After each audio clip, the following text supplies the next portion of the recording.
Budget लगातार आ रहा है। जो बुनियादी चीजों की सबसे ज्यादा जरूरत है, आज उत्तर प्रदेश में सबसे ज्यादा स्वास्थ्य को लेकर के लोग चिंतित हैं। अगर कोई बीमार हो जा रहा है तो सही समय पर सही दवाई का और इलाज का इंतजाम सरकार नहीं करा पा रही है, और कैंसर जैसी गंभीर बीमारी का भी इलाज के लिए लोगों को न जाने कहां कहां जाना पड़ता है।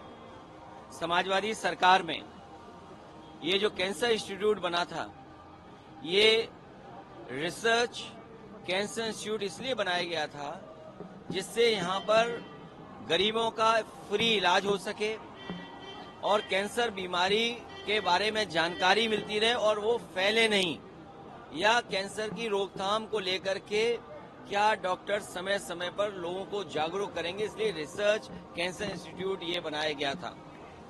जब वहां गए हम लोग, जो समाजवादी सरकार ने जहां तक काम छोड़ा था, जिस रूप में काम बढ़ना चाहिए था नहीं बढ़ा, और सबसे पहले मरीज मुझे जो मिला है वो मिला गोरखपुर का, एक बच्ची जिसके ट्यूमर है सर में। सोचिए, मुख्यमंत्री जी के क्षेत्र में जहां एम्स है, मेडिकल कॉलेज है, लेकिन उनका इलाज वहां नहीं हो पा रहा है।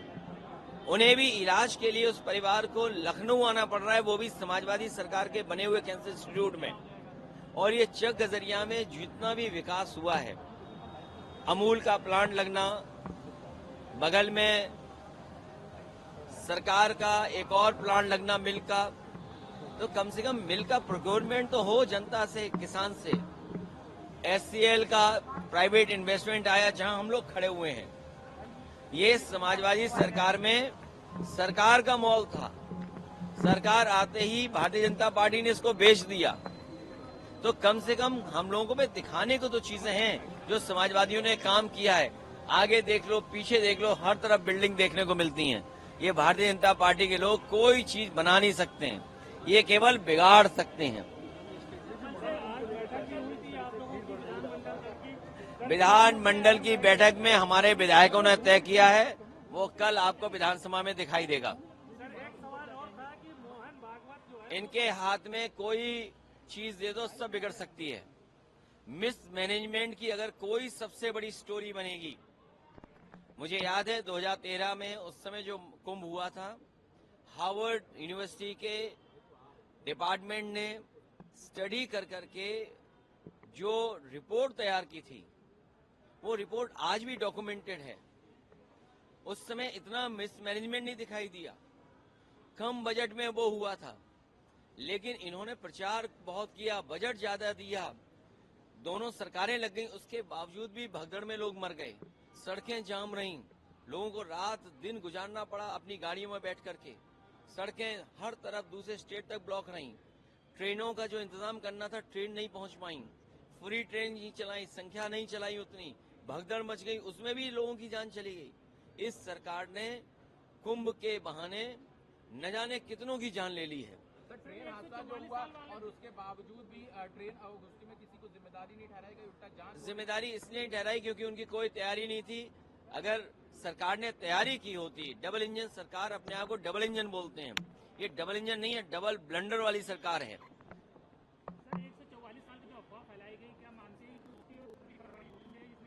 देखिए, भारतीय जनता पार्टी के लोग मनमानी करते हैं।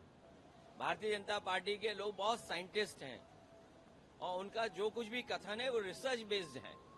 तो मुझे लगता है कि जो 144 साल का जो उन्होंने संख्या बताई है कि महाकुंभ 144 साल बाद हो रहा है, तो कोई न कोई उनकी रिसर्च, साइंटिफिक अप्रोच, या किसी न किसी जो एस्ट्रोनॉमी को जानते हैं उनसे राय मशवरा लेकर के ही किया होगा। इसमें कुछ न कुछ तो सच्चाई होगी, इसीलिए सरकार 144 साल मना रही। लेकिन एक चीज याद रखिए, भारतीय जनता पार्टी के लोग, चाहे वो कोई कल्चरल फंक्शन हो, कोई स्पोर्ट्स का फंक्शन हो, कोई ट्रेडिशनल फंक्शन हो, कोई रिलीजियस फंक्शन हो, उसको राजनीति में मिला देते हैं, राजनीतिकरण कर देते हैं। और कुंभ के आयोजन को इस तरीके से इवेंट बनाया कि पहले कभी कुंभ ही नहीं होता था। ये कुंभ अगर किसी ने शुरू किया तो भारतीय जनता पार्टी ने शुरू किया है। हिंदुओं को संगठित करने की जरूरत है, एक हिंदू संगठित। देखिए, उनके बारे में हम कुछ नहीं कहना चाहते हैं। कुंभ की तस्वीरें, कुंभ का आने जाने में लोग देखा था, या हम लोग यहाँ जितने खड़े क्या इकट्ठे नहीं है सब हिंदू, उनकी चर्चा मत करिए तो ही अच्छा है।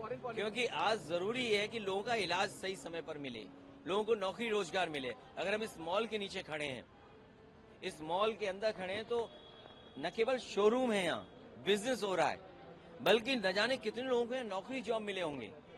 SCL बगल में है, कई हजार लोगों को, बच्चों को प्रोफेशनल अच्छे जॉब मिले हैं। कम से कम हम लोगों ने डिलीवरी बॉय नहीं बनाया, व्हाइट कॉलर जॉब SCL में दिया है। कैंसर इंस्टीट्यूट बनी है तो जॉब पा रहे हैं लोग। ये सामने आपको बिल्डिंग दिखा रही, जॉब पा रहे हैं वहां पर। आपका इकाना स्टेडियम है, कम से कम आप वर्ल्ड मैप पे तो दिखाई दे रहे हैं इकाना स्टेडियम के नाम पर। इन्होंने बस स्टेडियम का नाम बदल दिया, कैंसर इंस्टीट्यूट का नाम बदल दिया, यही इनका सबसे बड़ा काम है। फॉरेन पॉलिसीज की आप बात करते हैं, अमेरिका से जो तीसरा इमिग्रेंट्स का जो जहाज उसको उसी तरह से भेजा गया, उसमें कोई बदलाव नहीं हुआ जिस तरह से भेजा गया इन्हें तरीके से। देखिए, अमेरिका बहुत ताकतवर देश है, व्यापारिक दृष्टि से भी और अन्य तरीके से भी। ये सरकार की कमजोरी दिखाई दे रही है कि जब देश के प्रधानमंत्री गए, उसके बावजूद भी अमेरिका उन लोगों को हथकड़ी और बेड़ियां बांध करके भेज रहा है। इससे ज्यादा हमारे देश का अपमान और क्या हो सकता है कि हमारे नागरिक बेड़ियों में, हथकड़ियों में आ रहे हों। और उससे भी बड़ी बात यह है कि जो लोग ये सपना दिखा रहे हैं कि हमारा विकसित भारत है, हमारी $5 ट्रिलियन की इकोनॉमी है, हम विश्व गुरु हैं, तो सोचो नौकरी के लिए लोगों को अपने खेत बेच के जाना पड़ रहा है, जमीनें बेच करके जाना पड़ रहा है, घर परिवार से उधार लेकर जाना पड़ रहा है। क्या यही विश्व गुरु का सपना था कि लोग उधार लेकर के जाएं, पकड़े जाएं, तो वो फौज वहां की बेड़ियों में, हथकड़ियों में आपको वापस भेज दे?